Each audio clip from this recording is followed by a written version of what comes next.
Strategy of লার্নিংয়ে সবাইকে স্বাগত।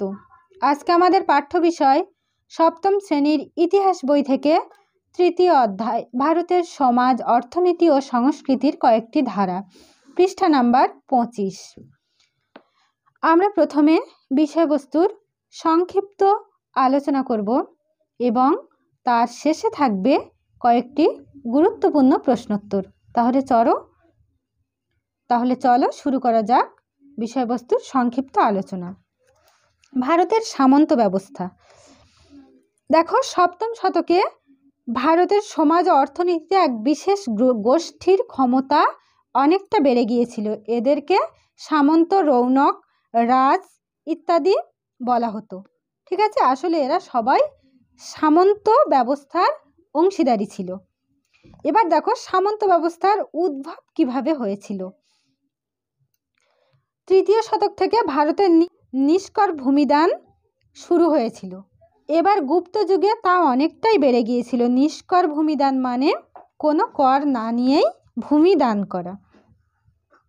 প্রথমে ধর্মস্থানকে এই নিষ্কর জমি প্রদান করা হতো, পরে রাজ কর্মচারীদেরও বেতনের পরিবর্তে এই ভূমিদান করা হতো। এইভাবে ভূমি বা জমির অধিকারী একটি শ্রেণীর উদ্ভব হয়। এইভাবে কি হয়, ভূমি বা জমির অধিকারী একটা শ্রেণীর উদ্ভব হয়েছিল। এরাই কালক্রমে সামন্ত নামে পরিচিত হয়। এবার দেখো সামন্ত ব্যবস্থার কয়েকটি বৈশিষ্ট্য আছে। দেখো, বড় ছোট নানা ধরনের সামন্ত ছিল। ঠিক আছে, দেখো সামন্ত ব্যবস্থা কিন্তু জমির পরিমাণ বা সম্পদের নিরিখে এদের স্থান তৈরি হতো। এখানে যদি সে যুগের সমাজের একটি ছবি আঁকা যায় তাহলে দেখা যাবে যে এই যে নিচে একদম ত্রিভুজের নিচে অনেক জনগণ আছে, তাদের উপরে বেশ কিছু সামন্ত বা মাঝারি শাসক আছেন। মাঝারি শাসকদের উপরে অল্প কিছু মহাসামন্ত আছে, এনাদেরকে মহাসামন্ত বলে। এবং তার উপরে সবার উপরে আছেন রাজা। ঠিক আছে, রাজস্ব ও শাসনের অধিকার এইভাবে স্তরে স্তরে ভাগ হয়ে যাওয়াকে সামন্ত ব্যবস্থা বলে। এবার দক্ষিণ ভারতের অর্থনীতি। দক্ষিণ ভারতের অর্থনীতিতে দেখো মন্দিরের ভূমিকা ছিল গুরুত্বপূর্ণ। ঠিক আছে, দক্ষিণ ভারতের রাজশক্তিগুলি বহু মন্দির তৈরি করেছিল। সেগুলো শুধুমাত্র পুজোর জন্যই কিন্তু ব্যবহৃত হতো না। তাঞ্জোর এবং গঙ্গাইকোন্ডচোলপুরমে চোল শাসক রাজরাজ এবং রাজেন্দ্রর সময়ে দুটি অসাধারণ সুন্দর মন্দির তৈরি হয়েছিল। মন্দির ঘিরে লোকালয় শিল্পীদের বসবাস গড়ে উঠেছিল। এবার দেখো মন্দির পরিচালকদের রাজা, ব্যবসায়ী ও অভিজাতরা নিষ্কর জমি দান করতেন। সেই ফসল, এবার যে নিষ্কর জমি দান করতেন সেই ফসল মন্দিরের সঙ্গে যুক্ত পুরোহিত, মালাকার, গায়ক, নর্তকী প্রমুখের জীবনযাপনের কাজে লাগতো। ঠিক আছে, অর্থনীতির আর একটি ভিত্তি ছিল কৃষি ভিত্তি। ঠিক আছে, অর্থনীতির আর একটি ভিত্তি কৃষি ভিত্তি ছিল। জমিতে সেচ দিয়ে বছরে দুবার ফসল ফলানো যেত। নবম থেকে একাদশ শতকে বাণিজ্যের উন্নতিও ঘটেছিল। ভূমি রাজস্ব ছাড়াও রাজা কৃষক, কারিগর, পশুপালকদের উৎপাদনের ভাগ নিতেন। ঠিক আছে, এছাড়া রাজ্যের খরচ খরচা, সেনাবাহিনী পোষণ এবং জনগণের উন্নয়নের কাজে রাজকোষের অর্থ ব্যয় করা হতো। তাহলে দক্ষিণ ভারতের অর্থনীতি তোমরা বুঝলে। এবার দেখো পাল সেন যুগে বাংলার অর্থনীতি কেমন ছিল। বাংলার অর্থনীতি ও ধনসম্পদ পাল সেন যুগে কেমন ছিল। দেখো, পাল সেন যুগে কৃষি, শিল্প, বাণিজ্যই ছিল বাংলার অর্থনীতির মূল ভিত্তি। পাল সেন যুগে কিন্তু কৃষি, শিল্প, বাণিজ্য ইত্যাদি বাংলার অর্থনীতির মূল ভিত্তি ছিল। তবে এই যুগে বাংলার অর্থনীতিতে বাণিজ্যের গুরুত্ব ক্রমশই কমে এসেছিল। এই যুগে বাংলার অর্থনীতিতে বাণিজ্যের গুরুত্ব ক্রমশই কমে এসেছিল। কেন? ভারতের পশ্চিম দিকের সাগরে আরব বণিকদের দাপটের ফলে বাংলার বণিকরা কিন্তু পিছু হটেছিল। এবার বৈদেশিক বাণিজ্যে বাংলার বণিকদের গুরুত্ব কমে যাওয়ায় বাংলার অর্থনীতি কৃষি নির্ভর হয়ে পড়েছিল। বৈদেশিক বাণিজ্যে যখন আরব বণিকদের দাপটে বাংলার বণিকরা পিছু হটেছিল, এবার বৈদেশিক বাণিজ্যে বাংলার বণিকদের গুরুত্ব তখন কমতে থাকে। ফলে বাংলার অর্থনীতি কৃষি নির্ভর হয়ে পড়েছিল। বাণিজ্যের অবনতির সঙ্গে মুদ্রা ব্যবস্থার যোগ ছিল। পাল সেন যুগের বাংলায় সোনা রূপার মুদ্রার ব্যবহার খুব কমে যায়।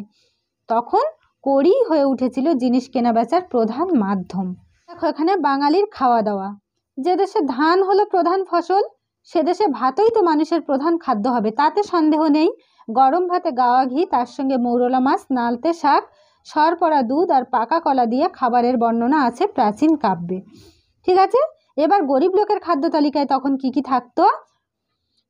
বিভিন্ন ধরনের শাক সবজি, আজ আমরা যেসব সবজি খাই যেমন বেগুন, লাউ, কুমড়ো, ঝিঙে, কাঁকরোল, ডুমুর, কচু ইত্যাদি প্রাচীন কাল থেকেই বাঙালির খাবারে জায়গা করে নিয়েছে। নদী নালার দেশে রুই, পুঁটি, মৌরলা, শোল, ইলিশ ইত্যাদি মাছ খাওয়ার অভ্যেসও ছিল। সেকালে বাঙালি সমাজের সব লোকে না খেলেও অনেকেই হরিণ, ছাগল, নানা রকমের পাখি ও কচ্ছপের মাংস, কাঁকড়া, শামুক, শুকনো মাছ ইত্যাদি খেত। অনেক পরে মধ্যযুগে পর্তুগিজদের কাছ থেকে বাংলার লোকেরা আলু খেতে শিখেছে। তাহলে পর্তুগিজদের কাছ থেকে কিন্তু বাংলার লোকেরা আলু খেতে শিখেছে। তাছাড়া আখের গুড়, দুধ এবং তার থেকে তৈরি দই, পায়েস, ক্ষীর প্রভৃতি ছিল বাঙালির প্রতিদিনের খাদ্যবস্তু। আর ছিল বাংলায় উৎপন্ন লবণ। দেখো পাল সেন যুগে গৃহপালিত এবং বন্য প্রাণীর মধ্যে কি কি ছিল? গরু, বলদ, ছাগল, হাঁস, মুরগি, পায়রা, কাক, কোকিল, নানান জলচর পাখি, ঘোড়া, উট, হাতি, বাঘ, বুনো মোষ, বানর, হরিণ, শূকর, সাপ ইত্যাদি। এর মধ্যে ঘোড়া এবং উট বাংলার বাইরে থেকে এসেছিল। শিল্পদ্রব্যের মধ্যে পাল সেন যুগে শিল্পদ্রব্যের মধ্যে কার্পাস বস্ত্র ছিল প্রধান সামগ্রী। বাংলার সূক্ষ্ম সুতি কাপড়ের খ্যাতি দেশে বিদেশে ছড়িয়ে পড়েছিল। ঠিক আছে, তাহলে এবার চলো আমরা এখান থেকে গুরুত্বপূর্ণ প্রশ্নোত্তরগুলো আলোচনা করি। আজকে প্রথম প্রশ্ন, সামন্ততন্ত্র কাকে বলে? উত্তর, খ্রিস্টীয় নবম শতকে পশ্চিম ইউরোপে একরকম সামরিক ও রাজনৈতিক ব্যবস্থা দেখা গিয়েছিল, একে সামন্ততন্ত্র বলে। পরের প্রশ্ন, সামন্ততন্ত্রের কাঠামো কেমন ছিল? উত্তর, সামন্ত সমাজের কাঠামো ছিল ত্রিভুজের মতো। তার নানা স্তরে ছিলেন রাজা, বিভিন্ন সামন্ত এবং উপসামন্ত। পরের প্রশ্ন, সামন্ত প্রভুদের অধীনে নাইটরা কি কাজ করত? উত্তর, সামন্ত প্রভুদের অধীনে নাইটরা লোহার পোশাক পরে ঘোড়ায় চড়ে যুদ্ধ করত। পরের প্রশ্ন, সামন্ত প্রভুদের খামারে কারা উৎপাদন করত?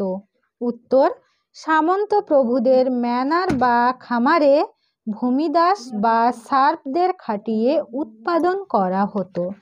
পরের প্রশ্ন, ইউরোপে সামন্ততন্ত্রের সেরা সময়কাল কত শতক ছিল? উত্তর, ইউরোপে সামন্ততন্ত্রের সেরা সময়কাল ছিল খ্রিস্টীয় দ্বাদশ শতক। পরের প্রশ্ন, কোন চোল শাসকের সময়ে তাঞ্জোর এবং গঙ্গাইকোন্ডচোলপুরমে দুটি অসাধারণ সুন্দর মন্দির তৈরি হয়? উত্তর, চোল শাসক রাজরাজ এবং রাজেন্দ্রর সময়ে তাঞ্জোর এবং গঙ্গাইকোন্ডচোলপুরমে দুটি অসাধারণ সুন্দর মন্দির তৈরি হয়। পরের প্রশ্ন, দক্ষিণ ভারতে গড়ে ওঠা মন্দিরগুলির চত্বরে কারা থাকত? উত্তর, দক্ষিণ ভারতে গড়ে ওঠা মন্দিরগুলির চত্বরে পুরোহিত, মালাকার, রাঁধুনি, গায়ক, নর্তক, নর্তকী প্রমুখ ব্যক্তিরা থাকত। পরের প্রশ্ন, চোল রাজ্যের কোন শিল্প খুব বিখ্যাত ছিল? উত্তর, চোল রাজ্যের ব্রোঞ্জ হস্তশিল্প খুব বিখ্যাত ছিল। পরের প্রশ্ন, চোল রাজ্যের প্রধান কে ছিলেন?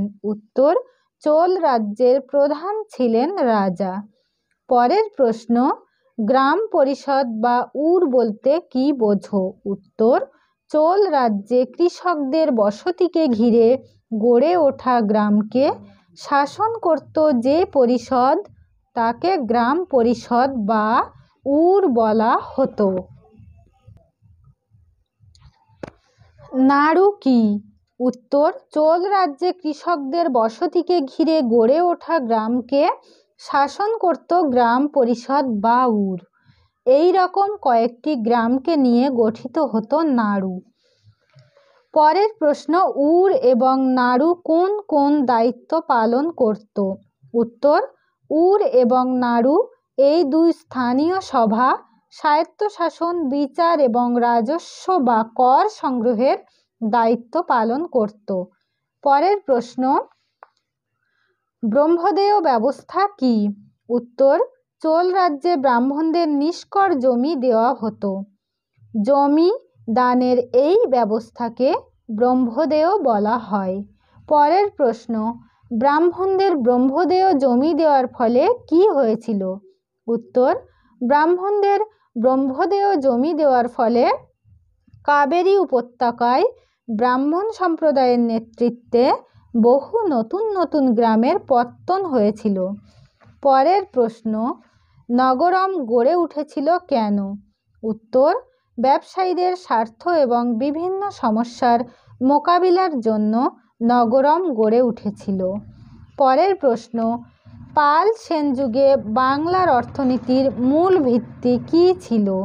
উত্তর, পাল সেন যুগে কৃষি, শিল্প এবং বাণিজ্যই ছিল বাংলার অর্থনীতির মূল ভিত্তি। পরের প্রশ্ন, চোল রাজারা কি কি উচ্চ মর্যাদা সম্পন্ন উপাধিতে নিজেদেরকে ভূষিত করতেন? উত্তর, চোল রাজারা মহারাজ, অধিরাজ, ত্রিভুবন, চক্রবর্তী ইত্যাদি উচ্চ মর্যাদা সম্পন্ন উপাধিতে নিজেদেরকে ভূষিত করেছিলেন। পরের প্রশ্ন, পাল সেন যুগে রাজারা উৎপন্ন ফসলের কত ভাগ কৃষকদের কাছ থেকে কর নিতেন? উত্তর, পাল সেন যুগে রাজারা উৎপন্ন ফসলের 1/6 কৃষকদের কাছ থেকে কর নিতেন। পরের প্রশ্ন, পাল সেন যুগের প্রধান ফসলগুলি কি কি ছিল? উত্তর, পাল সেন যুগের প্রধান ফসলগুলি ছিল ধান, সর্ষে এবং নানা রকমের ফল, যেমন আম, কাঁঠাল, কলা, ডালিম, খেজুর, নারকেল ইত্যাদি। পাল সেন যুগে বাঙালির খাদ্যাভ্যাস কিরূপ ছিল?